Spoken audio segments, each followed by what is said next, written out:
والعاقبة للمتقين، والصلاة والسلام على رسوله محمد وآله وصحبه أجمعين.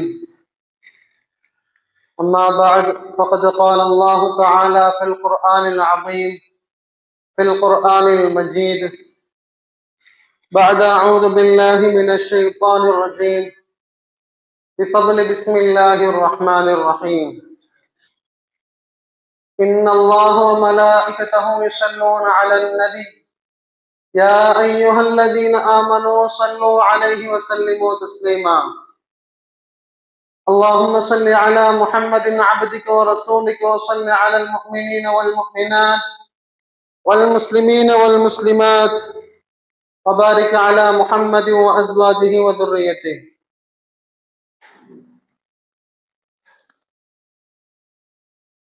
அளவற்ற அருளாளனும் நிகரற்ற அன்புடையவனுமாகிய அந்த அல்லாஹுக்கே எல்லா புகழும் உரித்தாகுக. அகிலத்திற்கோர் அருட்பிளம்பாய் இந்த அவனியிலே வந்துதித்த எம்பெருமானார் ரசூலை கரீம் ஸல்லல்லாஹு அலைஹி வஸல்லம் அன்னவர்களின் மீதும் அன்னவர்களின் சுன்னத்துகளை தங்களது வாழ்க்கையிலே பேணி பின்பற்றி வாழ்ந்த உத்தம சத்திய சஹாபாக்கள், தாபியன்கள், தபா தாபியன்கள், நாதாக்கள், சுஹதாக்கள், இவ்வுலகிலே வாழ்ந்து கொண்டிருக்கக்கூடிய அனைத்து நல்லடியர்கள் மீதும் இந்த மஜ்லிஸிலே அல்லாஹ்வுடைய நாட்டத்தின் பெயரால் அமர்ந்திருக்கக்கூடிய, இன்னும் வெகு விரைவில் அமரவிருக்கக்கூடிய நம் அனைவர்கள் மீதும் அல்லாஹுடைய சாந்தியும் சமாதானமும் என்றென்றும் நின்று நிலவட்டுமாக.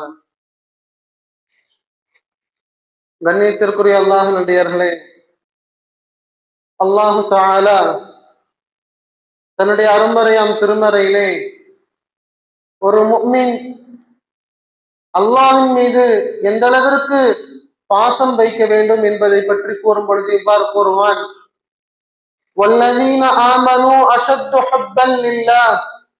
ஈமான் கொண்ட மனிதர்கள் இருக்கிறார்களே, அவர்கள் அல்லாஹ்வின் மீது கடுமையான பாசம் கொள்வார்கள், அளவுக்கு அதிகமான பாசம் கொள்வார்கள் என்பதாக கூறுகின்றான். அதே போன்று ஒரு உண்மையான முஃமின் அல்லாஹ்வுடைய விஷயத்திலே, அல்லாஹ் தடுத்த காரியங்களிலே எந்த அளவிற்கு பயந்து நடப்பான் என்றால்,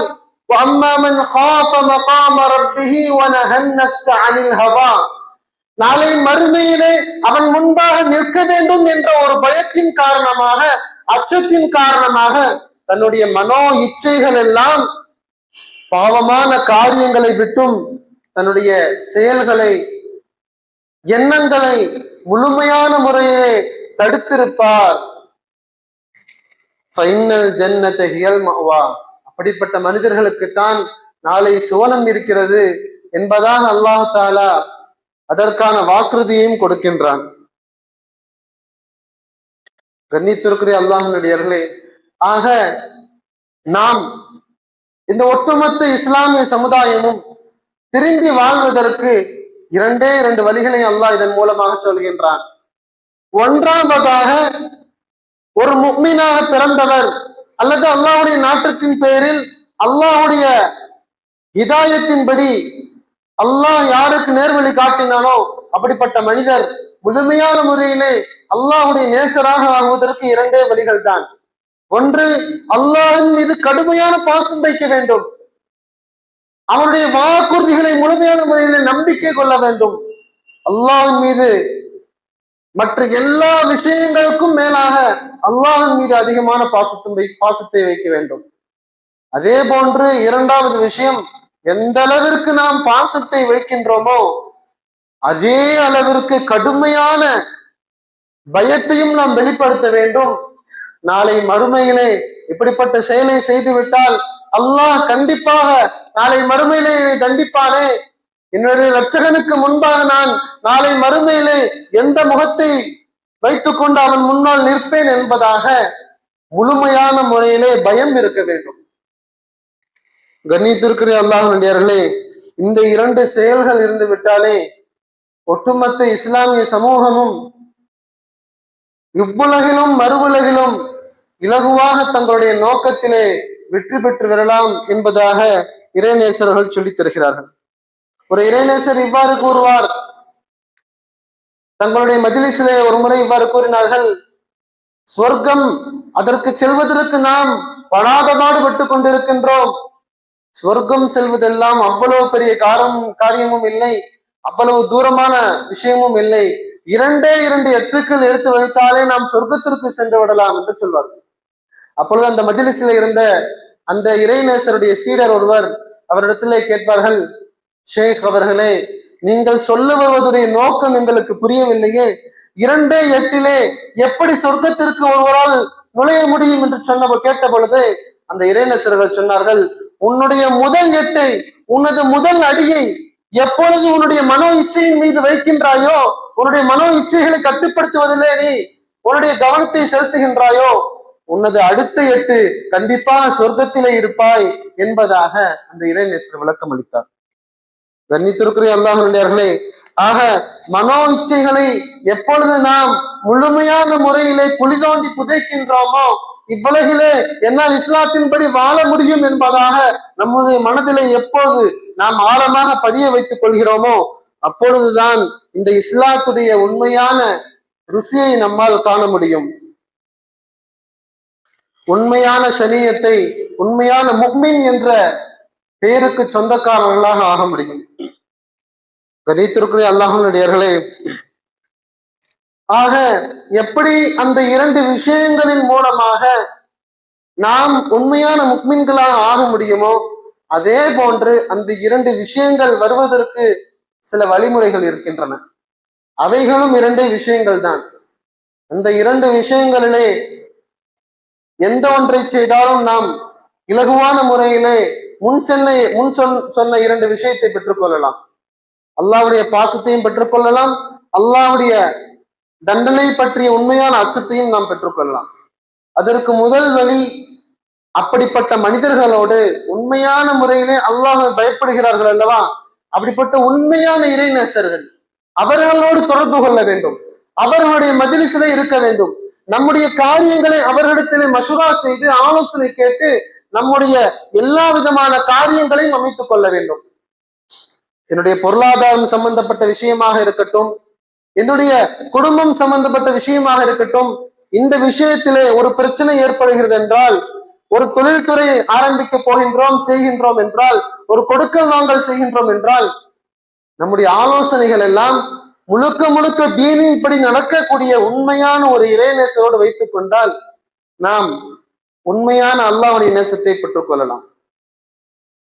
2வது ஒரு வழிமுறை என்னவென்றால், அப்படி எந்த ஒரு இறைநேசரும் நம்ம அவர்களுக்கு கிடைக்கவில்லை என்றால் கூட, இந்த தீனுல் இஸ்லாம் காட்டி தந்த வழிமுறைப்படி அனுதினமும் அல்லாஹ்வுடைய சிந்தனையில், அல்லாஹ்வுடைய நினைவிலே நம்முடைய வாழ்க்கையை கழிக்க வேண்டும். அல்லாஹ் என்னென்ன விஷயங்களை ஹலால் ஆக்கி இருக்கின்றான், எப்படிப்பட்ட விஷயங்களை ஹராமாக ஆக்கி இருக்கின்றான், நன்மைகளிலே நம்முடைய வாழ்க்கையை கழிக்க வேண்டும்.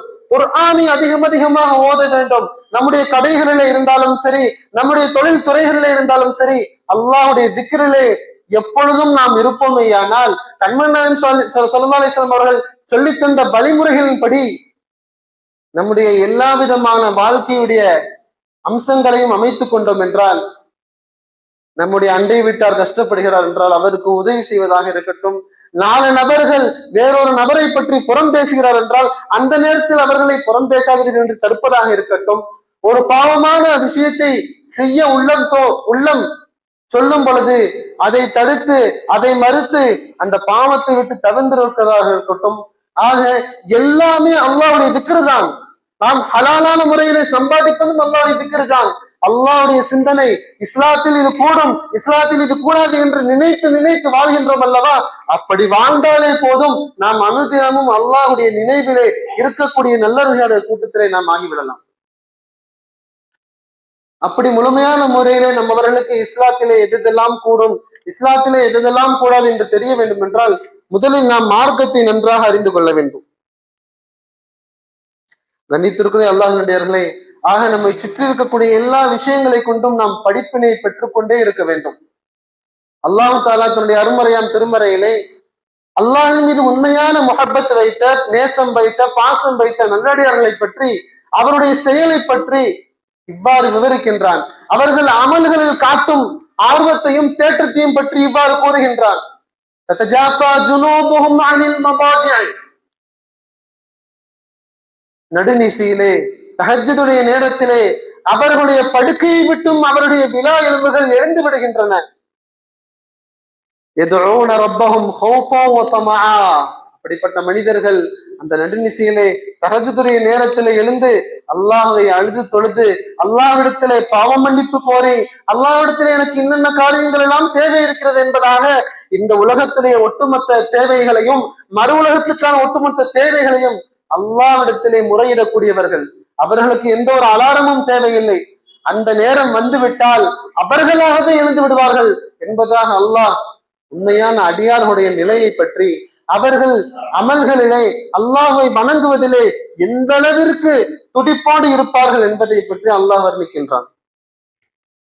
கண்ணியத்திற்குரிய அல்லாஹ்வுடையவர்களே, சஹாபாக்கள் வாழும் காலத்திலே அவர்கள் இருந்த ஊர்கள் இப்படித்தான் இருந்தன.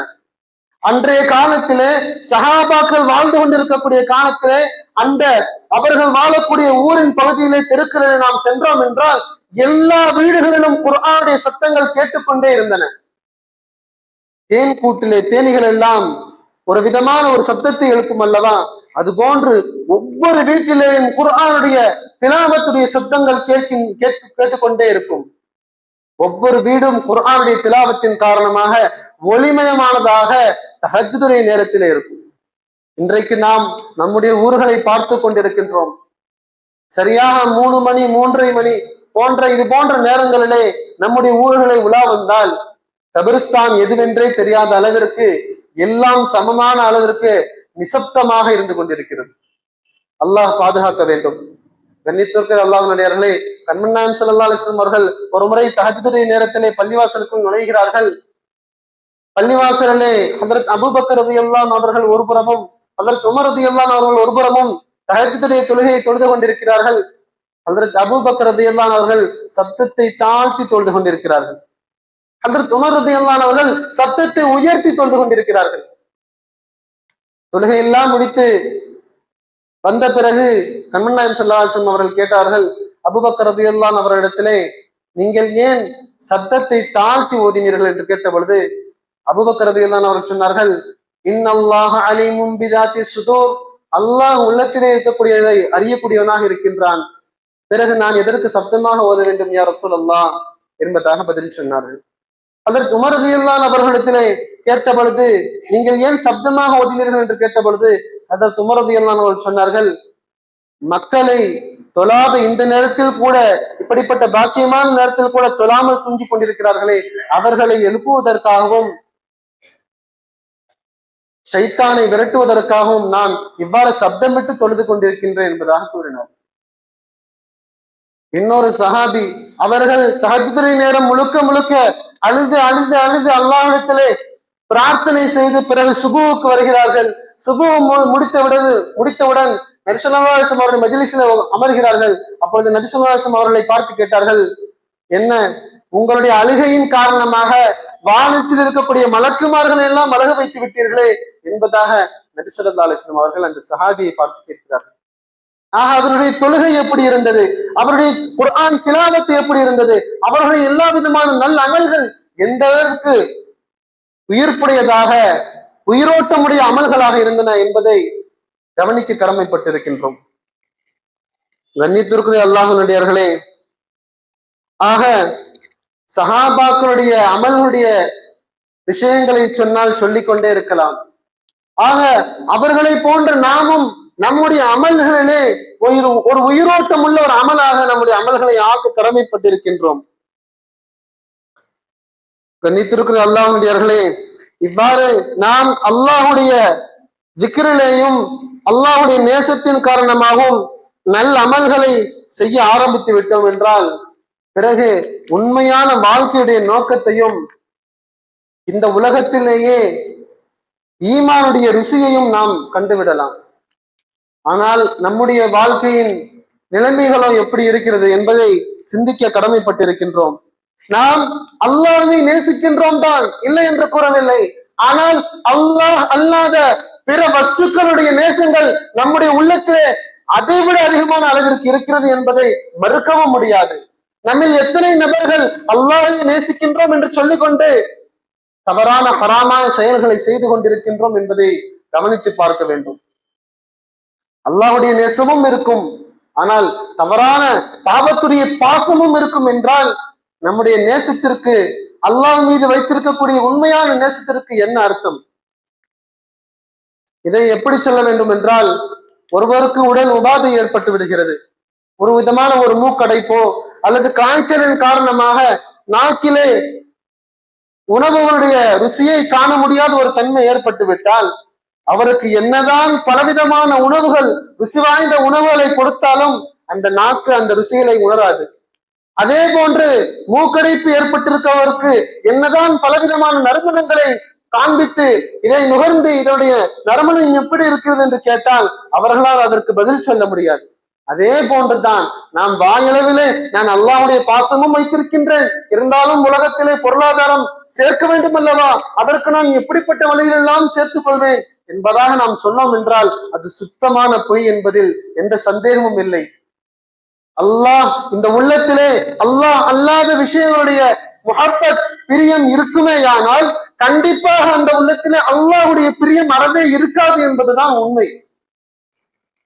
கண்ணியத்திற்குரிய அல்லாஹ்வுடையவர்களே, ஆக நாம் நம்முடைய வணக்கங்களையும் நம்முடைய உள்ளத்திலே அல்லாஹ்வுடைய பாசத்தையும் பிரியத்தையும் முழுமையான முறையிலே முழுக்க முழுக்க அல்லாஹ்விற்கு சொந்தமான உள்ளமாக நம்முடைய உள்ளத்தை ஆக்க கடமைப்பட்டிருக்கின்றோம். நம்முடைய அமல்களிலே ஒரு லயிப்பு ஏற்படுவதில்லை. அன்றைய காலத்திலே எல்லாம் சஹாபாக்களும் சரி, அவர்களுக்கு பின்வந்த தாபியங்கள், தபா தாபியங்கள், நாதாக்கள், சுஹதாக்கள், ஒட்டுமொத்த இறைநேசருடைய வாழ்க்கை பார்த்தாலும் அவர்களுக்கு இந்த வணக்க வழிபாடுகளிலே மிகப்பெரிய ஒரு இன்பத்தை கண்டார்கள். இமாம் ஷாஃபிஈ ரஹ்மத்துல்லாஹி அவர்கள் அவருடைய சிறு பிராயத்திலே குர்ஆனை மனனம் செய்திருந்தார்கள்.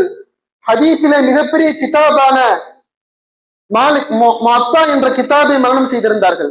முஅத்தா என்ற கிதாப் எந்த அளவிற்கு விரிவான ஒரு பெரிய கிதாப் என்றால், இன்றைக்கு நாம் புகாரி முஸ்லிம் ஷரீஃபை பார்க்கின்றோம் அல்லவா, அதே அளவிற்கு ஒரு மிகப்பெரிய கிதாப். ஆனால் அவர்கள் சிறு பிராயத்திலே அவற்றை எல்லாம் மரணம் செய்திருந்தார்கள். சர்வசாதாரணமாக ஒரு பிரயாணம் செய்தார்கள் என்றால் ஒரு 3 நாட்களிலே 18 முறை குர்ஆனை ஓதி முடிக்கக்கூடியவர்களாக இருந்தார்கள். அவர்கள் மாலிக் ரஹ்மத்துல்லாஹி அலைஹி அவரிடத்திலே பாடம் கற்பதற்காக செல்கிறார்கள். சின்ன வயதுதான், 12 கூட இருக்காது, அதை விட குறைவான வயது. மாலிக் ரஹ்மத்துல்லாஹி அலைஹி அவரிடத்திலே ஒருவருடைய ரெக்கமெண்டேஷன் மூலமாக அவரிடத்திலே கல்வி கற்க செல்கிறார்கள். மாலிக் ரஹ்மத்துல்லாஹி அலைஹி அவர்கள் ஷாஃபி ரஹ்மத்துல்லாஹி அலைஹி அவர்களை பார்த்தவுடன் சொன்னார்கள், சரி வாங்க, உங்களுக்கு நான் என்னுடைய முஅத்தா கிதாபை ஆரம்பித்து தருகின்றேன், சொல்லித்தர ஆரம்பிக்கிறேன் என்று சொன்னபோது ஷாஃபி ரஹ்மத்துல்லாஹி அலைஹி சொன்னார்கள், ஹஜ்ரத் அவர்களே, நான் முஅத்தா முழுவதையும் மனனம் செய்து விட்டேன் என்பதாக சொன்னார். ஆக அவருடைய வாழ்க்கை எப்படி இருந்தது? சிறு பிராயத்திலிருந்தே அல்லாஹ் அவர்களுக்கு இபாதத்திலே, வணக்க வழிபாடுகளிலே, இந்த தீனுல் இஸ்லாத்திலே அதை அறிந்து கொள்ள வேண்டும் என்ற ஒரு துடிப்பை ஏற்படுத்தி கொடுத்திருந்தால் என்றால் அவர்கள் எந்த அளவிற்கு இந்த இபாதத்தையும் இந்த இஸ்லாத்தை கற்றுக்கொள்வதிலேயும் எந்த அளவிற்கு அவர்கள் இன்பத்தை கற்றிருப்பார்கள், இன்பத்தை கண்டிருப்பார்கள் என்பதை நாம் கவனிக்க கடமைப்பட்டிருக்கின்றோம். கண்ணியத்திற்கு அல்லாஹ்வுடையவர்களே, ஆக நாம் அல்லாஹ்விடத்திலே முழுக்க முழுக்க ஒவ்வொரு நேரமும் யா அல்லாஹ் உன்னுடைய பாசத்தையும் நேசத்தையும் எங்களுக்கு முழுமையான முறையிலே எங்களுடைய உள்ளத்திலே நிரப்பி தந்தரல் உருவாயாக என்பதாக நாம் அனுதினமும் அல்லாஹ்விடத்திலே துஆ செய்ய கடமைப்பட்டிருக்கின்றோம். கண்ணியத்திற்கு அல்லாஹ்வுடையவர்களே, எப்பொழுது நாம் முழுக்க முழுக்க அல்லாஹ்வுடைய நேசத்திற்குரியவர்களாகவும் நமது உள்ளத்திலே அல்லாஹ்வுடைய பாசத்தை மட்டுமே முழுமையான முறையிலே நிரப்பி விட்டோம் என்றால் நம்முடைய பார்வை சர்வசாதாரணமாக இருக்கலாம், நம்முடைய நடை சர்வசாதாரணமாக இருக்கலாம், பிற மனிதர்களுக்கும் நம்மவர்களுக்கும் எந்த ஒரு வித்தியாசமும் தெரியாமல் இருக்கலாம். ஆனால் அல்லாஹ்விற்கு மத்தியிலே நாம் மிகப்பெரிய ஒரு உயர்ந்த அந்தஸ்து உடையவர்களாக இருப்போம். எத்தனையோ இறைநேசர்கள் தங்களுடைய மனோ இச்சைகளை கட்டுப்படுத்தியதன் மூலமாகத்தான் பாவமான காரியங்களை முழுமையான முறையிலே தங்களுடைய வாழ்க்கையை அனுமதிக்காமல் வாழ்ந்ததின் காரணமாகத்தான் அல்லாஹுடைய உண்மையான இறை நேசத்தை பெற்றார்கள். நம்மவர்களுக்கெல்லாம் தெரியும், யூசுப் அலைஹிஸ்ஸலாம் அவர்கள் மிகப்பெரிய நபி, தங்களுடைய வாழ்க்கையிலே பலவிதமான கஷ்டங்களுக்கு ஆளானவர்கள். அல்லாஹ் அவர்களுக்கு ஒரு மிகப்பெரிய ஒரு ஆற்றலை கொடுத்திருந்தான். கனவுக்கு விளக்கம் சொல்லக்கூடிய ஒரு ஆற்றல். அப்படிப்பட்ட ஒரு ஆற்றலை ஹஜ்ரத் யூசுப் அலைஹிஸ்ஸலாம் அவர்களுக்கு கொடுத்த அந்த ஆற்றலை உம்மத்து முஹம்மதியாவில் வாழ்ந்த முஹம்மது இப்னு சீரின் ரஹ்மத்துல்லாஹி அவர்களுக்கும் கொடுத்தான். அவர்கள் எல்லோரை போன்றும் சர்வசாதாரணமான மனிதராகத்தான் வாழ்ந்து கொண்டிருந்தார்கள். ஆனால் ஷரியத்தை ஒருபோதும் தங்களுடைய வாழ்க்கையில விட்டுக் கொடுக்காதவர்களாக இருந்தார்கள். அவர்கள் ஒரு துணிக்கடையிலே வேலை செய்து கொண்டிருந்தார்கள். இப்னு சிரீன் ரஹ்மத்துல்லாஹி அவர்கள் பார்ப்பதற்கு மிகவும் அழகிய தோற்றமுடைய ஒரு வாலிபராக இருந்தார்கள். அந்த கடையிலே அடிக்கடி வந்து போகக்கூடிய ஒரு பணக்கார சீமாட்டி ஒருவர் ஒரு முறை அவர்களோடு தவறான உறவு வைக்க வேண்டும் என்பதற்காக அந்த கடை ஓனரிடத்திலே, எனக்கு இவ்வளவு பொருட்களை இந்த மனிதரை இந்த வாலிபரிடத்திலே கொடுத்துதான் அனுப்ப வேண்டும் என்பதாக சொல்லிவிட்டார்கள். அவரும் வேறு வழி இல்லாமல் இப்னு சிரீன் ரஹ்மத்துல்லாஹி அவரிடத்திலே கொடுத்து அனுப்பிவிட்டார்கள். இவர்கள் வீட்டுக்குள் வந்ததும் அந்த வீட்டை பூட்டிவிட்டு தவறான உறவுக்கு அழைத்த பொழுது இப்னு சிரீன் ரஹ்மத்துல்லாஹி அவர்கள் பயத்தின் காரணமாக நடுநடுங்கி என்ன செய்வதென்றே தெரியாமல் அந்த நேரத்தில் எப்படியாவது தப்பிக்க வேண்டும் என்று எண்ணி அந்த பெண்மணியிடத்திலே ஒரு வேண்டுகோள் வைக்கிறார்கள். எனக்கு வயிறு ஒரு மாதிரி இருக்கிறது, எனக்கு லூஸ் மோஷன் வருவது போன்று இருக்கிறது, எனவே சற்று நேரம் எனக்கு அனுமதி கொடுத்தால் நான் போய்விட்டு வந்து விடுவேன் என்பதாக சொல்வார்கள். பிறகு மலஞ்சலம் கழிப்பதற்காக சென்ற அவர்கள் அந்த இடத்திலே இருந்த ஒட்டுமொத்த மலத்தையும் தன் மீது பூசிக்கொண்டு அந்த பெண்ணிடத்திலே மீண்டும் சென்றார்கள். இதே நிலையில் என்னோடு தவறான உறவை நீ வைத்துக்கொள், நீ நாடினால் என்னோடு இதே நிலையில் இந்த நஜீஸோடு இந்த அசுத்தத்தோடு என்னோடு வைத்துக்கொள் என்றாக சொன்னார்கள். அந்த பெண்மணி வெறுத்து ஒதுங்கி போய்விட்டாள். உடனே இப்னு சிரீன் ரஹ்மத்துல்லாஹி அவர்கள் தங்களுடைய உடம்பில் இருக்கக்கூடிய எல்லா விதமான நஜீசுகளையும் அசுத்தங்களையும் நீக்கிவிட்டு எப்பொழுதும் போல வேலைக்கு செல்கிறார்கள். அக்கம்பக்கத்தில் இருக்கக்கூடிய எல்லா நபர்களும் அவர்களுக்குள்ளே பேசிக் கொள்கிறார்கள்.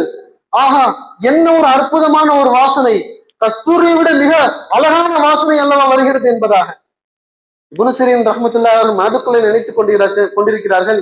ஓஹோ, நம்முடைய விஷயங்கள் வெளிப்பட்டு விட்டதோ, நம்மை கேலி செய்வதற்காகத்தான் இப்படி பேசுகின்றார்களோ என்பதாக எண்ணிவிட்டு சற்று நேரம் கழித்து தங்களுடைய வீட்டுக்கு உறங்குவதற்காக சென்று விடுகிறார்கள். அவர்கள் உறங்கிக் கொண்டிருக்கும் பொழுது கனவிலே யூசுப் அலைஹிஸ்ஸலாம் அவர்கள் வருகிறார்கள். யூசுப் அலைஹிஸ்ஸலாம் அவரிடத்திலே கேட்கிறார்கள், எனக்கும் உம்மை போன்ற ஒரு இக்கட்டான ஒரு நிலை ஏற்பட்டது, ஆனால் நான் கூட சிந்திக்காத அளவிற்கு நீங்கள் சாதுரியமாக சிந்தித்து இந்த மிகப்பெரிய ஒரு பாவமான காரியத்தை விட்டு உங்களை நீங்கள் பாதுகாத்துக் கொண்டீர்கள் என்பதாக சொல்லி மறைகிறார்கள். அவர்கள் அந்த கனவை முடிந்த பிறகு எழுந்த பிறகு அவருடைய வாழ்க்கையில மிகப்பெரிய ஒரு மாற்றம் ஏற்பட்டது. அல்லாஹ்வுடைய மிகப்பெரிய ஒரு தொடர்பு ஏற்பட்டது. அல்லாஹ் அவர்களுக்கு எப்படி யூசுப் அலைஹிஸ்ஸலாம் அவர்களுக்கு கனவுகளுக்கான சரியான விளக்கத்தை அளிக்கக்கூடிய ஒரு ஞானத்தை கொடுத்திருந்தானோ, அதே போன்று நமது உம்மத்தை முஹம்மதியாவில் வாழ்ந்த இப்னு சிரீன் என்ற ரஹ்மத்துல்லாஹி அலைஹி அவர்களுக்கும் அப்படிப்பட்ட ஒரு வாழ்க்கையை கொடுத்தான், அப்படிப்பட்ட ஒரு ஆற்றலை கொடுத்தான். அவர்களும் நம்மை போன்றுதான் ஷரியத்தை மட்டும்தான் பின்பற்றினார்கள், அல்லாஹ்வுடைய முஹப்பத்தை மட்டும்தான் வைத்திருந்தார்கள்.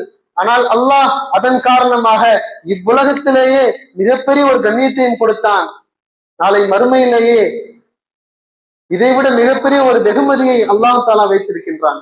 ஆக கண்ணியத்திற்குரிய அல்லாஹ்வுடையார்களே, நாம் செய்யக்கூடிய அமல்களும் சரி, நாம் இந்த உலகத்திலே எப்படிப்பட்ட இக்கட்டான காலத்திலும் எப்படிப்பட்ட இக்கட்டான நேரத்திலும் ஒவ்வொரு சமயத்திலும் நாம் அந்த பாவமான காரியத்தை விட்டு தவிர்த்து கொள்வதன் காரணமாக அல்லாஹ் நம்மவர்களுக்கு கூலி கொடுக்காமல் இருக்க போவதில்லை.